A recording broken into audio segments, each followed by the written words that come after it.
Good morning friends, Madhusudan గుత్తి ఛానల్కు స్వాగతం.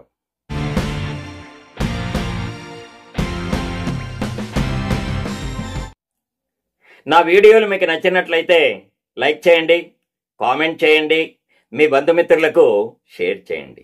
ఇంతవరకు నా ఛానల్ని సబ్స్క్రైబ్ చేయకుండా ఉంటే సబ్స్క్రైబ్ చేసి నన్ను మరింత ప్రోత్సహిస్తారని ఆశిస్తున్నాను. ప్రశ్నిస్తాను అని పాలిటిక్స్లోకి వచ్చిన వ్యక్తి పవన్ కళ్యాణ్ గారు. ఆయనకు ప్రజా సమస్యలపై గురించి మాట్లాడేటప్పుడు, ప్రజా సంక్షేమం గురించి ఆలోచన చేసేటప్పుడు తాను ప్రభుత్వంలో ఉన్నానా ప్రతిపక్షంలో ఉన్నానా అని ఆలోచించడు. ఆయనకు ప్రజా సమస్యలు నెరవేరడం ముఖ్యం. అదే పవన్ స్ట్రాటజీ.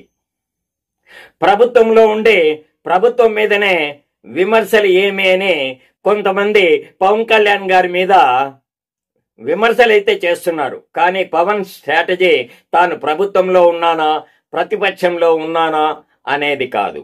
ప్రజా సమస్యలు నెరవేర్చడమే పవన్ కళ్యాణ్ గారి స్ట్రాటజీ. కూటమిలో ఉన్నంత మాత్రాన అన్నిటికీ వత్తాసు పలకాలా? ఎక్కడ మౌనంగా ఉండాలో, ఎక్కడ రెచ్చిపోవాలో బాగా తెలిసిన వ్యక్తి పవన్ కళ్యాణ్ గారు. అందుకే లులు గ్రూప్ మీద కేబినెట్ మీటింగ్లో అంతగా ఫైర్ అయ్యారు. ఉప్పాడలో కూడా రాజకీయాల నుంచి తప్పుకుంటాను అని అన్నాడు. రాష్ట్రాలకు పరిశ్రమలు రావడం మంచిదే, పెట్టుబడులను ఆహ్వానించవలసిందే. కానీ రాష్ట్ర ప్రయోజనాలు ముఖ్యమో, అంతకంటే ముందు ప్రజా సంక్షేమం ముఖ్యం. ప్రజలను పట్టించుకోకుండా ప్రజలకు సమస్యలను సృష్టించే పరిశ్రమలు కావచ్చు, లేదా ప్రజా భద్రతను గాలి కొదిలేసే పరిశ్రమలు కావచ్చు. అలాంటి పరిశ్రమలు మనకు అవసరం లేదు. ప్రజా సంక్షేమానికి ఉపయోగపడని పరిశ్రమలు అవసరమే లేదు. లులు గ్రూపుకు భూ కేటాయింపులు ఎవరికి అవసరం? లులు గ్రూపుగా, ప్రభుత్వానికా? కండిషన్స్ పెట్టాల్సింది ఇచ్చేవాడా తీసుకునేవాడా? ఎక్కడైనా ఇచ్చేవాడు కండిషన్స్ పెడతాడు, కానీ తీసుకునేవాడు కండిషన్లు పెట్టడు. కానీ లులు గ్రూపులో అంతా రివర్స్ వ్యవహారమే జరుగుతోంది. లులు గ్రూపు పెట్టిన కండిషన్స్ అన్నిటికీ తలూపడం ఎందుకు?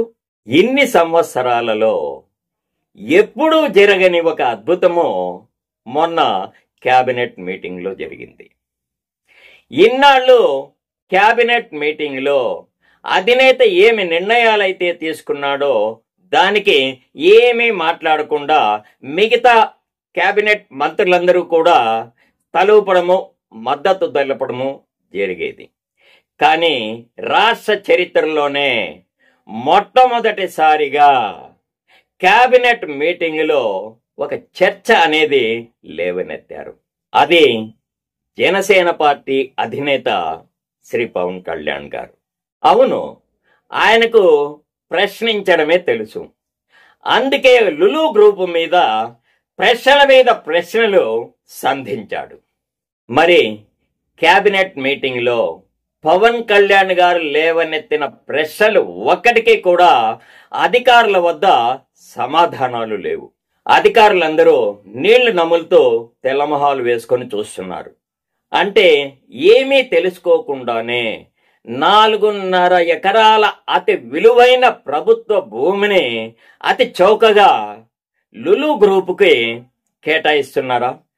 అసలు అధికారులకి షాపింగ్ మాల్ అంటే ఏమి, పరిశ్రమలంటే ఏమి అనే కనీస అవగాహన అధికారులలో ఉందా? లేక అన్నీ తెలిసే మౌనంగా ఉన్నారా? అధికారులకు ఏమీ తెలియకుండానే ఆ ఫైలు ఎలా కదిలింది? కేబినెట్ మీటింగ్లో పవన్ కళ్యాణ్ గారు అడిగిన ప్రశ్నలకు సాక్షాత్తు ముఖ్యమంత్రి గారే విసిపోయారు. కనీసం ఇక నుంచైనా పరిశ్రమలకి భూ కేటాయింపులు జరిగేటప్పుడు అన్ని విషయాలు కూలంకషంగా పరిశోధించి ఆ పరిశ్రమల వలన రాష్ట్రానికి ప్రయోజనాలు ఉన్నాయా లేవా అని ఆలోచించి భూ కేటాయింపులు జరపండి. ఆ భూములు ప్రభుత్వానివి కావు, ఆ భూములు ప్రజలవి. నమస్తే ఫ్రెండ్స్, నా ఈ వీడియో మీకు నచ్చినట్లయితే లైక్ చేయండి, కామెంట్ చేయండి, మీ బంధుమిత్రులకు షేర్ చేయండి.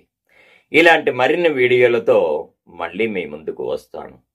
ఇంతవరకు నా ఛానల్ని సబ్స్క్రైబ్ చేయకుండా ఉంటే దయచేసి సబ్స్క్రైబ్ చేసి నన్ను మరింత ప్రోత్సహిస్తారని, ఆదరిస్తారని ఆశిస్తున్నాను. నమస్తే ఫ్రెండ్స్.